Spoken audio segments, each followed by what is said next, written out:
პოლიციასთან ერთად ეგვიპტეში კერძო და სახელმწიფო ბანკების თანამშრომლებიც გაეფიცნენ ბანკების სათაო ოფისებთან შეკრებილები ხელფასების გაზრდას და ხელმძღვანელების შეცვლას ითხოვენ. დემონსტრანტები მოქმედ მმართველებს კორუფციაში ადანაშაულებენ. ეგვიპტეში 18 დღიანი საპროტესტო გამოსვლების შემდეგ კერძო და სახელმწიფო ბანკების თანამშრომლები გაიფიცნენ. ისინი ანაზღაურების გაზრდასა და ბანკების მენეჯმენტის ცვლილებას ითხოვენ. ერთ-ერთი დემონსტრანტის განცხადებით, ბანკები რიგით თანამშრომლებს უფროს მენეჯერებთან შედარებით მიზერულ ხელფასს უხდიან.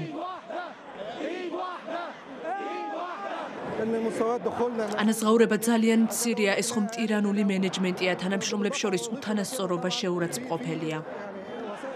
ბანკის თანამშრომელი ნასარ სამირი ეროვნულ დემოკრატიული პარტიის წევრების საბანკო მეხთამეობასთან დაკავშირებულ საკითხებში მონაწილეობის გამოძიებას ითხოვს.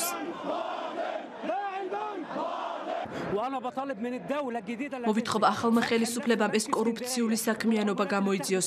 გაფიცვას იმ დრომდე გავაგრძელებთ, სანამ ჩვენი უფლებები დაცული არ იქნება. გაფიცული თანამშრომლები აცხადებენ, რომ კაიროს მსხვილ ბანკებში მენეჯერები ეროვნულ დემოკრატიული პარტიის ყოფილმა ლიდერმა ჯამალ მუბარაკმა დანიშნა, რომელიც ყოფილი პრეზიდენტის ჰოსნი მუბარაკის უფროსი ვაჟია. ბანკების გენერალური დირექტორები პრეზიდენტ მუბარაკის ვაჟების მიერ არიან დანიშნულები. მენეჯერებს წარმოუდგენლად დიდი ანაზღაურება აქვთ, მათი ნაწილი 750,000 ეგვიპტურ ფუნტს იღებდა თვეში. ბოლო რამდენიმე დღეა ეგვიპტეში მუშა მოსამსახურეები ეკონომიკური პირობების გაუმჯობესებას ითხოვენ.